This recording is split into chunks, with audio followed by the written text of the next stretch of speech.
आज़ाद group द्वारा संचालित आज़ाद UKPSC academy के ऑफिशियल यूट्यूब चैनल पर आप सभी का स्वागत है।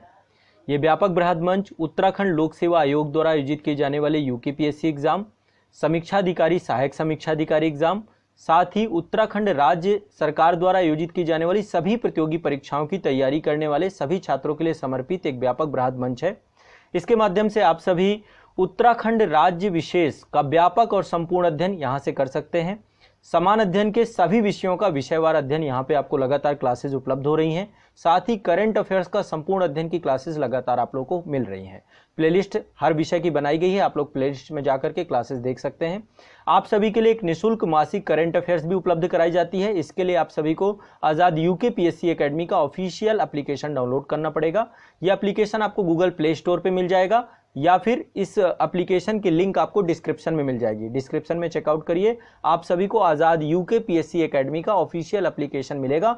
वहां पर स्टडी मटेरियल में जाएंगे तो करंट अफेयर्स की मैगजीन मिल जाएगी। बहुत व्यापक और बृहद संपूर्ण मैगजीन है। आप लोग करंट अफेयर्स की आपकी सभी समस्याओं का समाधान कर देगी। साथ ही आप लोग हमारे साथ व्यापक और संपूर्ण अध्ययन कर सकते हैं एप्लीकेशन के माध्यम से। हर एक विषय का या फिर संपूर्ण कोर्स का, यूकेपीएससी और अन्य सभी एग्जाम का यहाँ पर आपको कंप्लीट कोर्स मिल जाएगा। इसके अलावा आप यदि पहली बार आज़ाद यूकेपीएससी एकेडमी के यूट्यूब चैनल पे आए हैं तो इसको सब्सक्राइब जरूर करिए, नोटिफिकेशन बेल इसकी जरूर दबाइए ताकि सभी वीडियोस आपको समय से मिल सकें। साथ ही उत्तराखंड के सभी छात्रों को इस चैनल के माध्यम से बारे में जरूर बताइए। हर वीडियो को आप शेयर करिए, साझा करिए और प्रतिदिन के स्तर पर आपको यहाँ पर रेगुलर, निरंतर, व्यापक स्तर पर क्लासेस मिलेंगी। प्लेलिस्ट पे आपको कंटेंट सारा अपडेट किया जा रहा है, तो आप प्लेलिस्ट भी चेकआउट करिए। एप्लीकेशन डाउनलोड करके करंट अफेयर्स की मैगजीन प्राप्त करिए, निःशुल्क टेस्ट सीरीज प्राप्त करिए और साथ ही आप यहां पर जुड़ करके व्यापक और बृहद तैयारी करिए। तो चलिए आज की क्लास प्रारंभ करते हैं। शुक्रिया।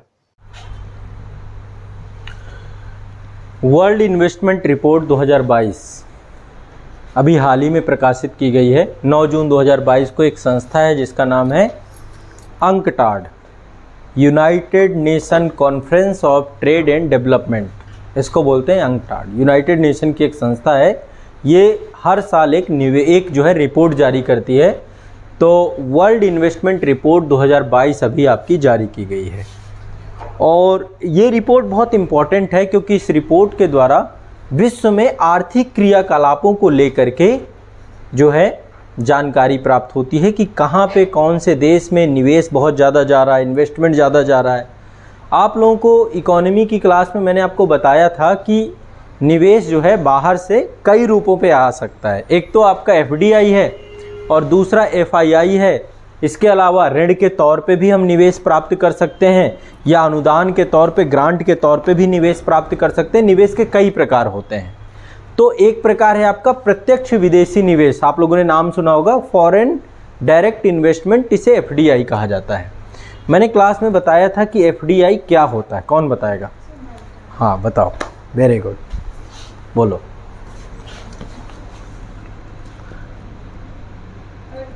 विदेशों से 10% से ज़्यादा विदेशों से एफडीआई कहते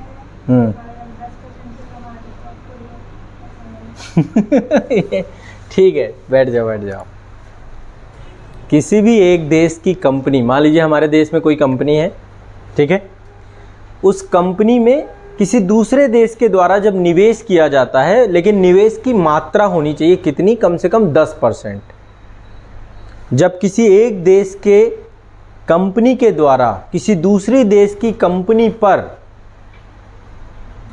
10% से ज़्यादा उस हिस्सेदारी पर निवेश किया जाता है तो इसको एफडीआई कहा जाता है।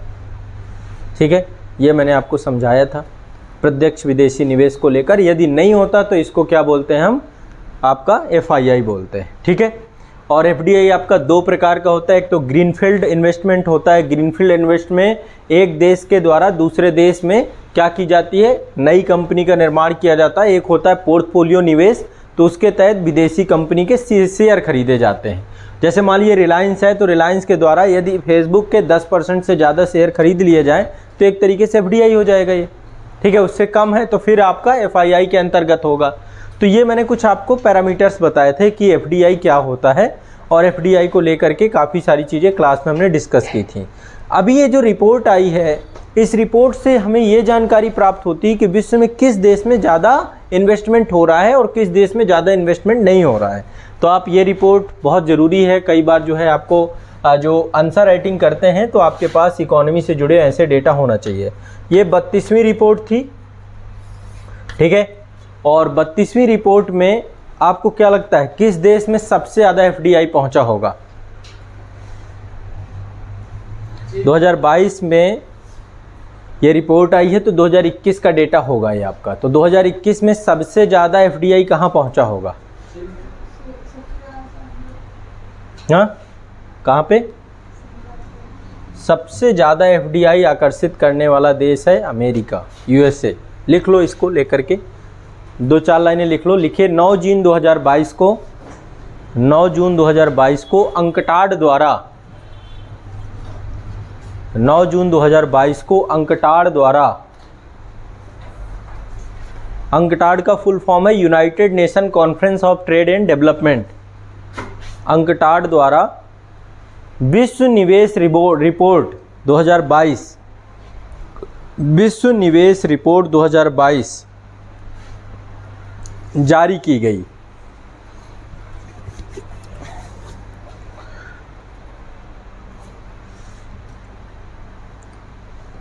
ठीक है।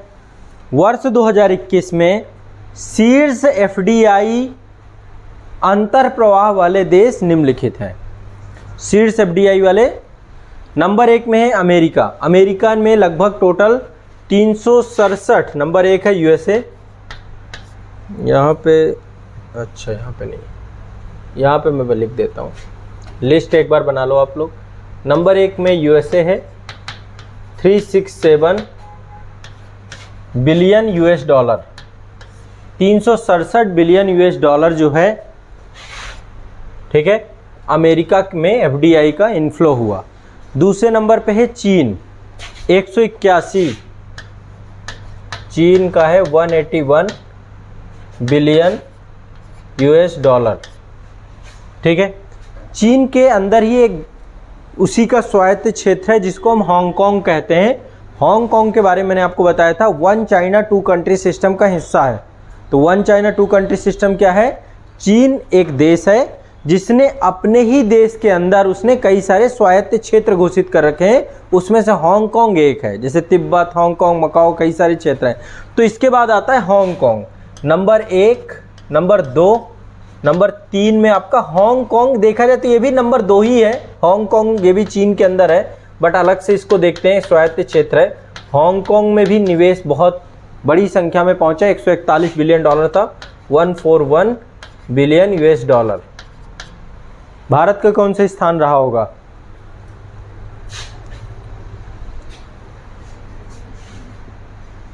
भारत का कौन सा स्थान? 7वें स्थान पे भारत था, ठीक है। इसके बाद लिस्ट आगे की लिख लो। नंबर 3 पे है आपका सिंगापुर,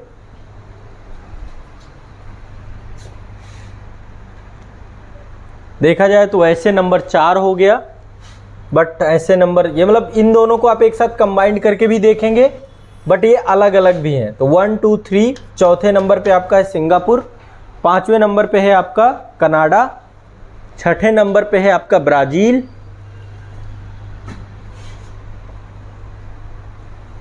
ठीक है। ये डेटा पूछा जाता है प्रीलिम्स में भी, ये फैक्ट पूछा जाएगा, तो याद रखिएगा 2022 के डेटा। और भारत का लिख लीजिए, 7वें नंबर पे है भारत। भारत में 45 बिलियन डॉलर, कम हुआ है, पिछली बार 2020 में ज़्यादा था, 2020 में 64 बिलियन अमेरिकी डॉलर था और हम 8वें स्थान पे थे। इस बार हम ये डेटा कम हुआ है, 45 बिलियन डॉलर ही रहा, लेकिन हम जो है 7वें स्थान पे हैं। तो रैंक में इम्प्रूवमेंट हुआ है, बट फंड में इम्प्रूवमेंट नहीं हुआ। पिछली बार मतलब बहुत ज़्यादा था। यूएसए नंबर 1 था, 403 बिलियन डॉलर। कोविड का प्रभाव देख सकते हैं, कोविड के बाद निवेशकों के द्वारा निवेशक बहुत ज़्यादा आए नहीं। तो भारत में एफडीआई के मामले में भारत कौन से नंबर पे है? 7वें नंबर पे। ये आपको रट लेना है, याद कर लेना है। हाँ, 45 बिलियन अमेरिकी यूएस डॉलर। तो एक डेटा आपका ये आया हुआ है, तो ये आपको याद रहना चाहिए, पीटी के लिए इम्पोर्टेंट है, प्रीलिम्स में पूछा जाएगा। ये एक संस्था है, क्या नाम है?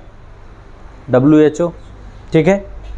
WHO के द्वारा अभी एक अवार्ड दिया गया है जिसका नाम है ग्लोबल हेल्थ लीड अवार्ड 2022। लिख लो,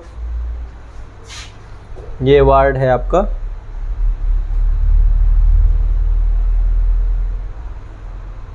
हाँ, global health leaders award, global health leader awards 2022। ये अवार्ड दिया गया है विश्व में। अभी आपको पता है कोविड-19 के कारण से विश्व में बहुत सारे देशों में स्वास्थ्य कर्मियों को प्रोत्साहित करने के उद्देश्य से तो 22 से 28 मई को विश्व स्वास्थ्य सभा की बैठक हुई, 75वीं बैठक हुई। ये स्विट्जरलैंड में आयोजित हुई थी और इसमें जो है स्वास्थ्य से जुड़े हुए जितने भी कार्यकर्ता हैं उनको प्रोत्साहित करने के लिए भारत की आशा कार्यकर्ताएं जो थीं, आशा कार्यकर्ता आप समझते हैं, है ना, आशा कार्यकर्ताओं को ग्लोबल हेल्थ लीडर अवार्ड 2022 दिया गया है। ठीक है, तो ये बात लिख लो, लिखो, एक लाइन पे लिख लो। 22 मई 2022 को, 22 मई 2022 को विश्व स्वास्थ्य सभा के, विश्व स्वास्थ्य सभा के एक अभिसमय द्वारा, विश्व स्वास्थ्य सभा के एक अभिसमय द्वारा भारत की आशा कार्यकर्ताओं को, भारत की आशा कार्यकर्ताओं को global health leaders award 2022, global health leader award 2022 से सम्मानित किया गया या से पुरस्कृत किया गया।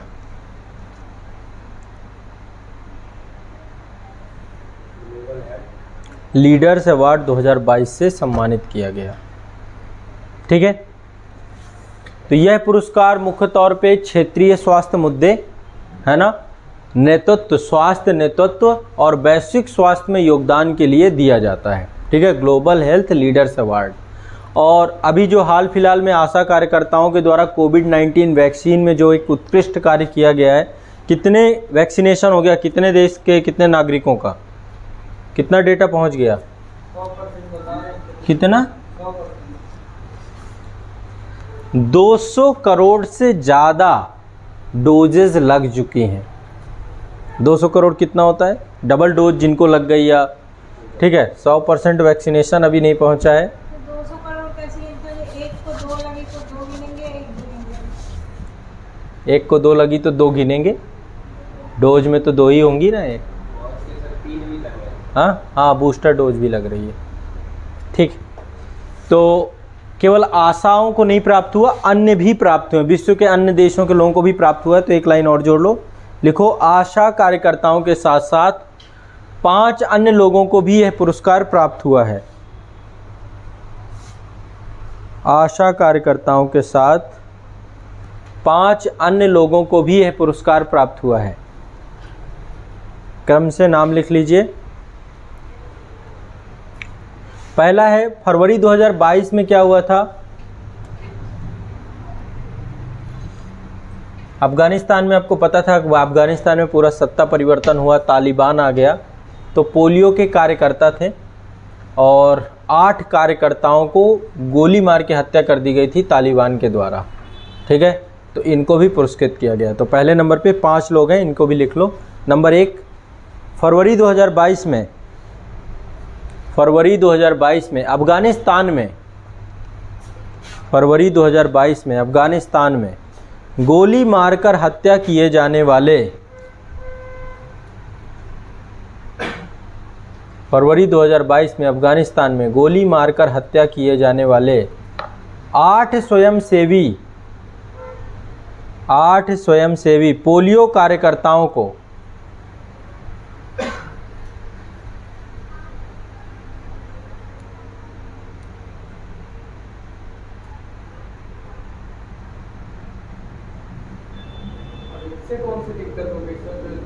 कोई बात नहीं, शासन दूसरा है।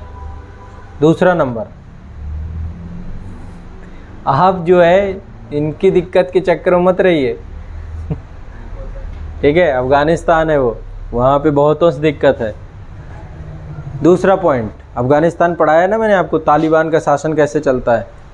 दूसरा, समाज के वंचित लोगों को स्वास्थ्य सेवा मुहैया कराने वाले डॉक्टर पॉल फार्मर को।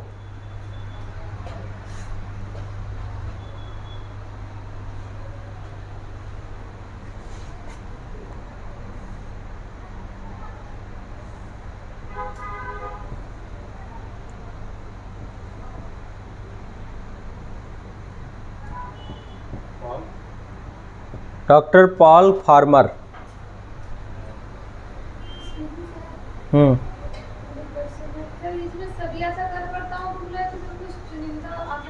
भारत की सभी आशाकर्ताओं के लिए दिया गया है, तो एक तरीके से भारत सरकार ही इसको रिसीव करती है। रिसीव करने वाले भारत सरकार ही है। ठीक है, नेक्स्ट, कुष्ठ रोग और इससे जुड़े सामाजिक भेदभाव के विरुद्ध, कुष्ठ रोग और इससे जुड़े सामाजिक भेदभाव के विरुद्ध वैश्विक लड़ाई के लिए योहेई सासाकावा को, जापान से योहेई सासाकावा,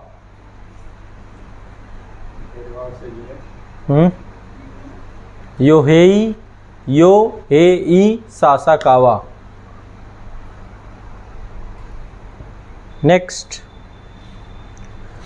युवाओं में जोखिम भरे व्यवहार के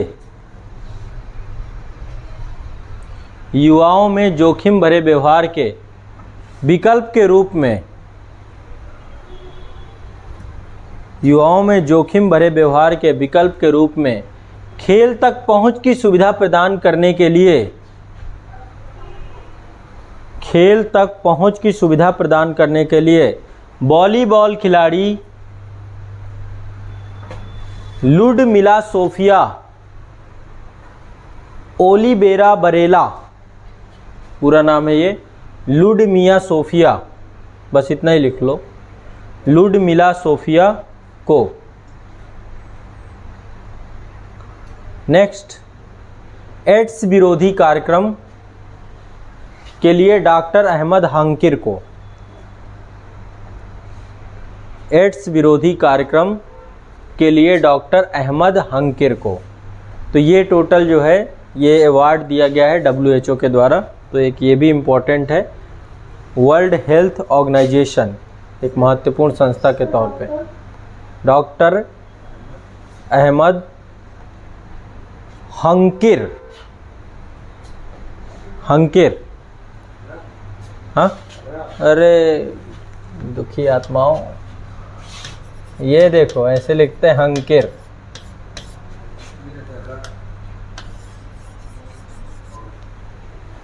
ठीक है, नेक्स्ट अगला चलते हैं। United nation economic and social commission for Asia and the Pacific, ये एक संस्था है। ठीक है, इस संस्था के द्वारा अभी हाल ही में भारत का एक NGO है, ठीक है, उस NGO को क्या किया गया, सदस्यता प्रदान की गई है साउथ एशिया नेटवर्क को लेकर। NGO का नाम है कट्स इंटरनेशनल। ठीक है, तो ये भी थोड़ा सा महत्वपूर्ण न्यूज़ लगी मुझे, तो लिख लीजिए इसके बारे में। एक संस्था है आपकी एशिया और प्रशांत, हेडिंग लिख लो इसको एक लाइन करके, एशिया और प्रशांत क्षेत्र के लिए, एशिया और प्रशांत क्षेत्र के लिए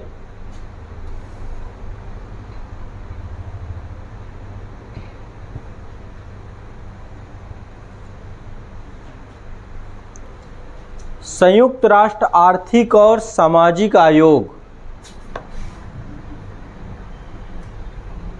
संयुक्त राष्ट्र आर्थिक एवं सामाजिक आयोग,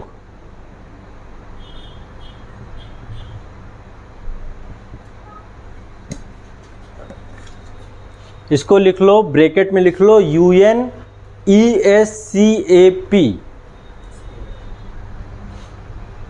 UNESCAP।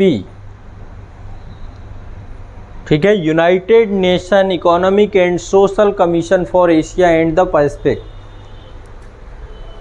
ने गैर सरकारी संगठन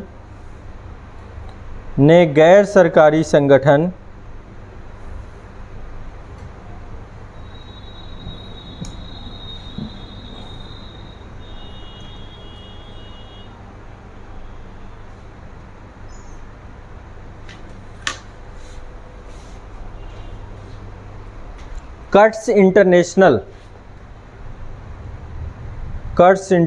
को स्वास्थ्य विकास लक्ष्यों पर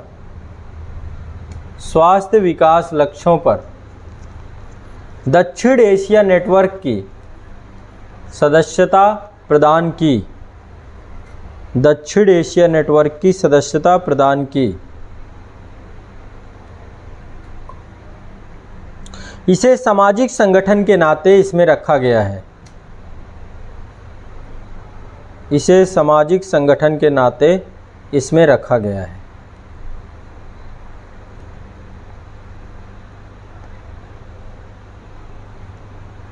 ठीक है। अब देखिए जो संस्था है आपकी UNESCAP, ये एक तरीके से यूनाइटेड नेशन की एक प्रमुख संस्था है जिसकी स्थापना 1947 में की गई। ठीक है। इसका मुख्यालय बैंकॉक थाईलैंड में है और इसका उद्देश्य है कि एशिया प्रशांत क्षेत्र में समावेशी और सतत विकास को लेकर सामाजिक विकास के लक्ष्य को हासिल करना और उससे जुड़े हुए जितने भी क्षेत्र हैं, जितने भी देश हैं, उनको लेकर के एक बड़ा मंच के तौर पे काम करता है। तो एशिया प्रशांत क्षेत्र से जुड़े हुए जितने भी देश हैं, उन सभी देशों के बहुत सारे मुद्दे जो सामाजिक क्षेत्र पे उनका उन्नयन करेंगे, उन सभी के उन्नयन को लेकर ये संस्था काम करती है। तो ये यूनाइटेड नेशन की एक संस्था है इस पूरे क्षेत्र के लिए। तो देखो होता क्या, यूपीएससी में क्या होता है, आपसे एक पर्टिकुलर संस्था के बारे में भी कुछ पूछा जा सकता है। तो इस संस्था के बारे में एक दो बातें लिख लो। UNESCAP या स्कैप बोलते हैं, UN स्कैप बोलते हैं इसको। UNESCAP एशिया प्रशांत क्षेत्र में संयुक्त राष्ट्र की क्षेत्रीय विकास संस्था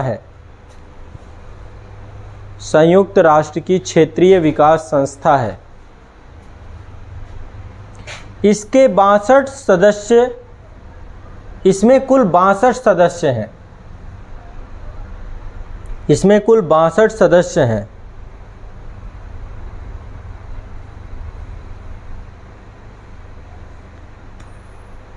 इसकी स्थापना 1947 में हुई तथा मुख्यालय बैंकॉक में है। इसका मुख्यालय बैंकॉक में है। इसकी स्थापना 1947। ठीक है। इसका मुख्य उद्देश्य एशिया प्रशांत क्षेत्र में समावेशी, सतत आर्थिक एवं सामाजिक विकास हासिल करने के लिए,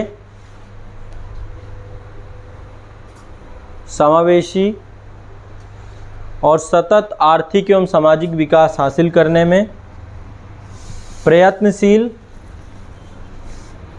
अधिक परस्पर जुड़े क्षेत्र की रचना के लिए,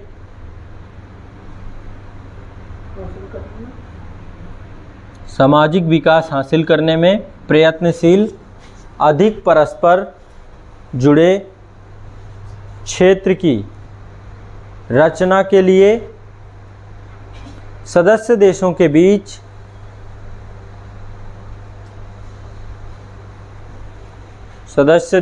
बीच सहयोग को बढ़ावा देना है।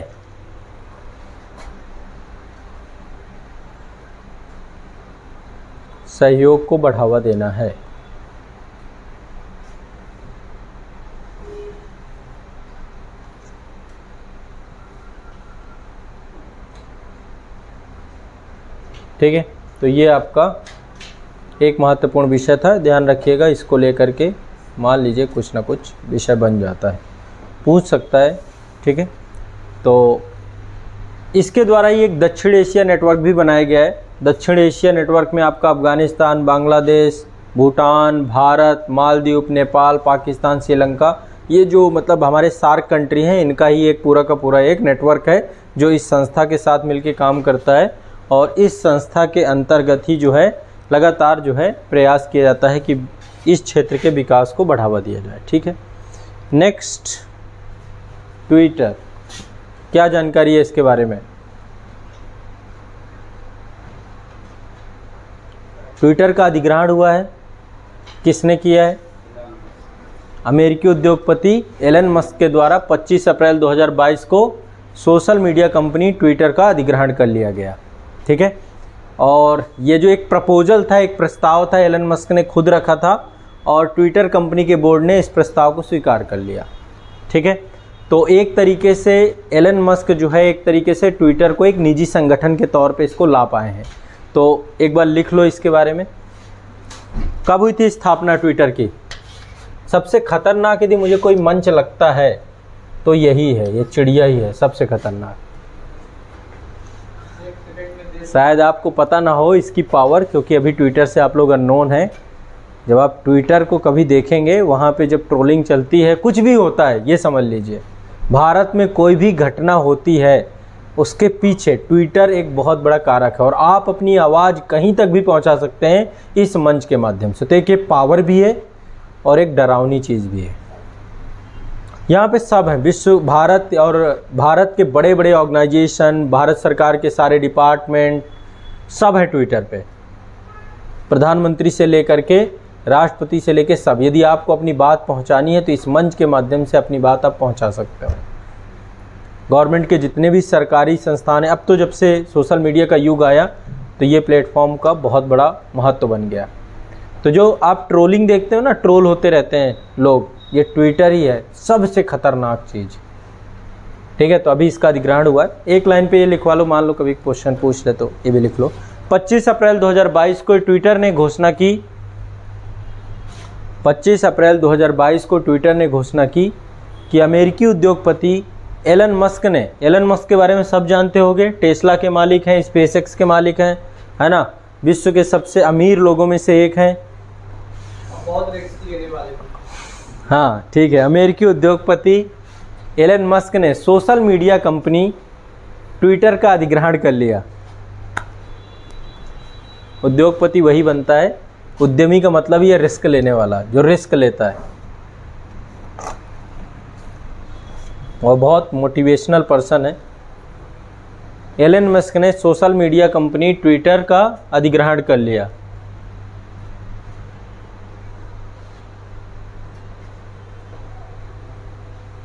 ठीक है, तो पूरी तरीके से मतलब जितना भी पैसा सारा एलन मस्क का लगा हुआ है, लगभग जो है अभी शेयर मार्केट से इसको हटा करके पूरी तरीके से निजी कंपनी के तौर पे इसको घोषित कर दिया जाएगा। ठीक है, बस यहाँ पे लिखना हो तो एक लाइन पे और लिख सकते हो कि इसकी स्थापना 2006 में हुई थी ट्विटर की।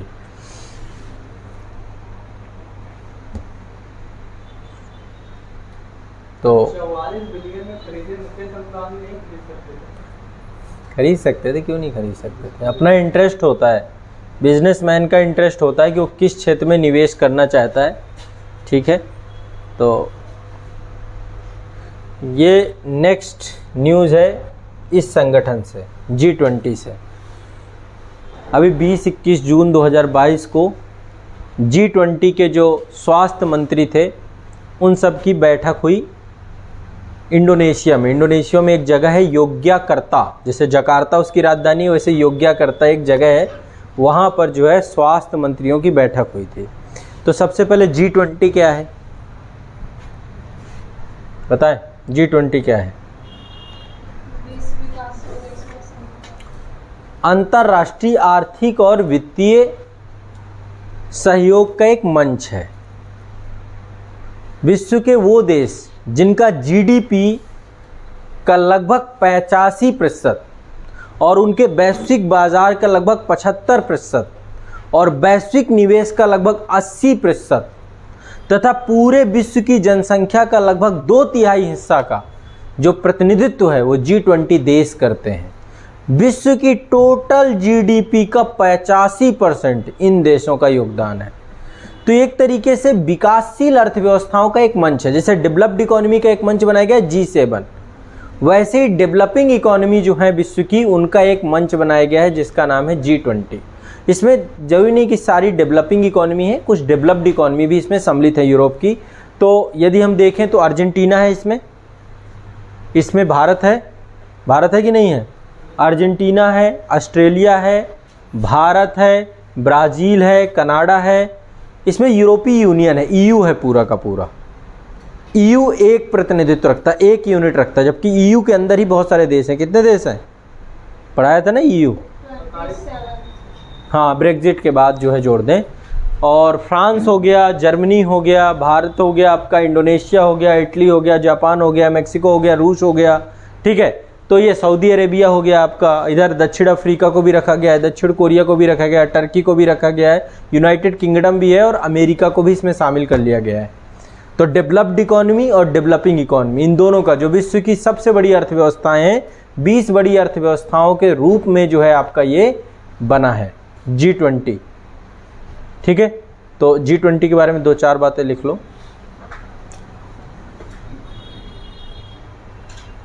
कब बना था G20?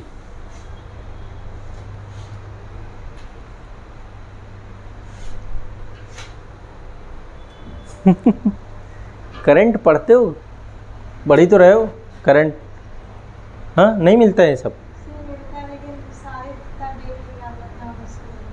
तो एक बार G20 बना लो, ठीक है, लिख लो इसके बारे में। देखो 1997 में इंटरनेशनल लेवल पे एक बड़ा जो है आर्थिक संकट आया। उसके बाद 1999 में 7 देशों ने जो है मिल करके G20 की स्थापना की थी। 7 देश में कौन था? अमेरिका, कनाडा, ब्रिटेन, जापान, ठीक है, फ्रांस और इटली। इनके विदेश मंत्री आपस में मिले और मिल करके इन्होंने 1999 में एक संगठन का नाम बनाया जिसका नाम था G20, ठीक। और आज वर्तमान में इसके पार्टनर्स लगातार बढ़ते जा रहे हैं। भारत भी इसका एकमात्र एक सदस्य बनता जा रहा है, ठीक है। तो लिख लो, G20 समूह की स्थापना 1999 में, G20 समूह की स्थापना 1999 में 7 देशों America, Canada, Britain, Germany, Japan, France और इटली के विदेश मंत्रियों के नेतृत्व में की गई।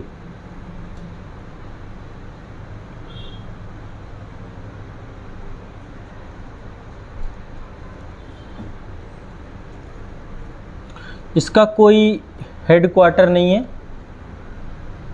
ठीक है, G20 का, और ना ही इसमें कोई एक परमानेंट स्टाफ रखा जाता है, ठीक है। एक फोरम की तरह है ये। G20 एक फोरम है जिस फोरम पे शिखर सम्मेलन होता है तो सारे के सारे जो सदस्य देश हैं वो पहुंच जाते हैं, ठीक है। जापान के बाद फ्रांस और इटली। वर्तमान में जो अन्य आगे के सदस्य हैं उनके भी नाम लिख लीजिए। इसके अतिरिक्त वर्तमान में G20 में अर्जेंटीना, ऑस्ट्रेलिया, ब्राज़ील, चीन, यूरोपीय यूनियन, फ्रांस,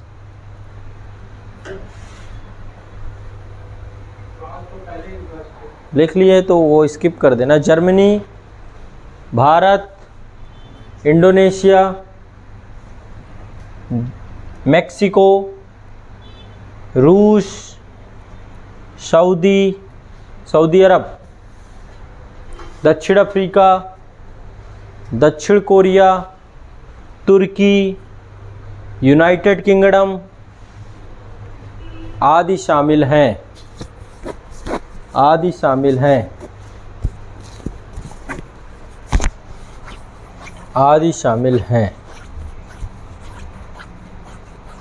इसका उद्देश्य, इस संगठन का उद्देश्य वैश्विक आर्थिक स्थिरता, इस संगठन का उद्देश्य वैश्विक आर्थिक स्थिरता और सतत आर्थिक समृद्धि हासिल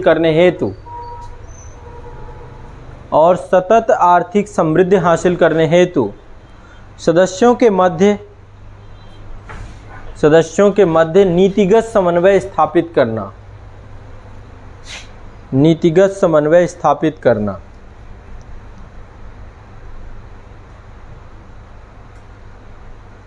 स्थापित करना, लाइन चेंज करिए, लिखिए हाल ही में 20 से 21 जून 2022 के मध्य, हाल ही में 20 से 21 जून 2022 के मध्य G20 स्वास्थ्य मंत्रियों की बैठक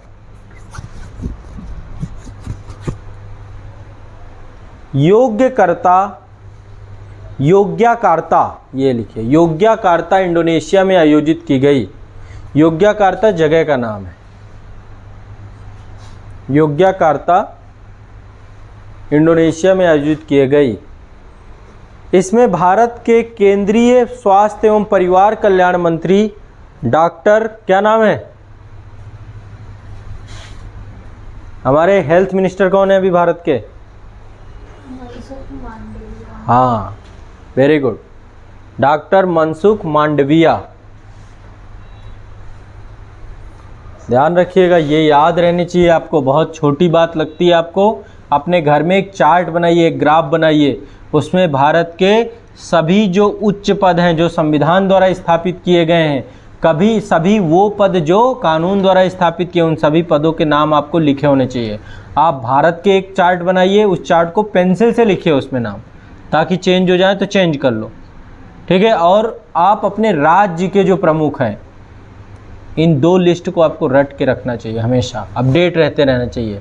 चेंज हो जाए तो आप 2 चार्ट बना लो, 2 चार्ट में आप पेंसिल से पहले एक जगह पोस्ट लिख लो, पद तो चेंज नहीं होंगे, बस व्यक्ति चेंज होंगे, तो उसको पेंसिल से रखो, रब कर दो, या फिर उससे भी आसान तरीका एक चिट बनाओ, चिपका दो उसके ऊपर, नया है फिर नई चिट लगा दो, नया है उससे नई चिट लगा दो, ठीक है ना। ये काम करना चाहिए आप लोगों को, कर लेंगे। सारे जितने भी पद हैं, सारे पद का मतलब जितने संवैधानिक हैं, फिर आपके जितने भी न्यायपालिका से जुड़े हुए पद हैं, मंत्रालय से जुड़े हुए पद हैं, जितनी कैबिनेट, सब के नाम आपको रटे होने चाहिए। ऐसे ना कोई पूछ ले, बता ना पाए, आपको लग रहा है कि ये बड़ा फैक्चुअल से मतलब नहीं है, ये अवेयरनेस की बात है। आपको पता होना चाहिए कि आपके इस समय भारत के एग्रीकल्चर मिनिस्टर कौन है, हेल्थ मिनिस्टर कौन है, कौन एजुकेशन मिनिस्टर है, कौन है इस समय शिक्षा मंत्री कौन है भारत के।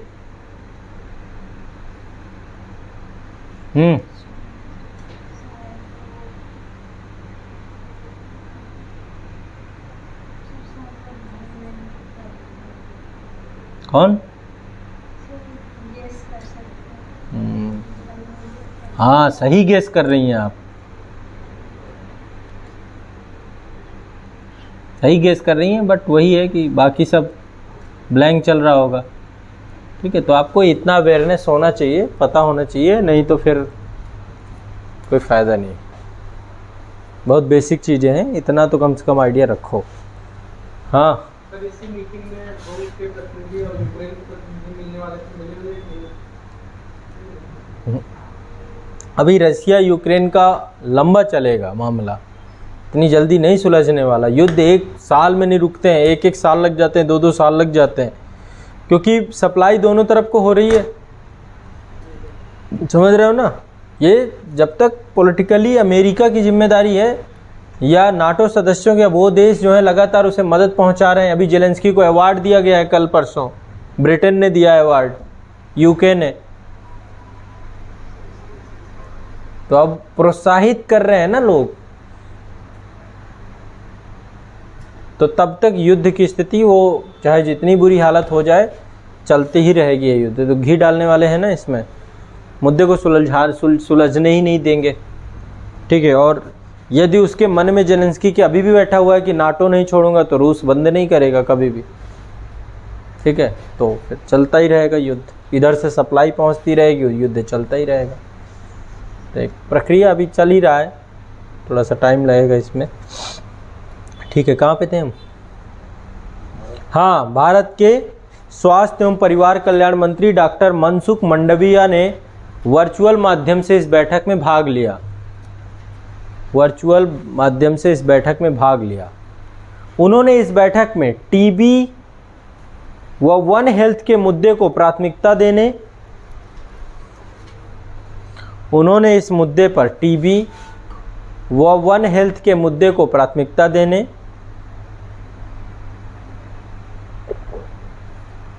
और कार्यक्रम आयोजित करने के लिए इंडोनेशिया के राष्ट्रपति का धन्यवाद किया।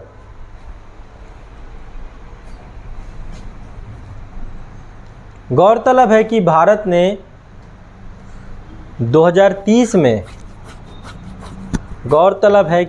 ने 2030 में वैश्विक सतत विकास लक्ष्य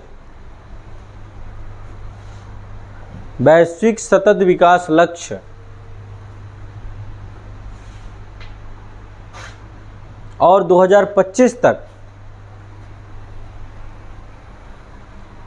टीबी को पूर्णता से समाप्त करने का संकल्प लिया है। ठीक है, तो ये आपका जो है कुछ महत्वपूर्ण आपके करंट अफेयर्स हैं। आज के लिए इतना ही रखेंगे, बाकी आपका कल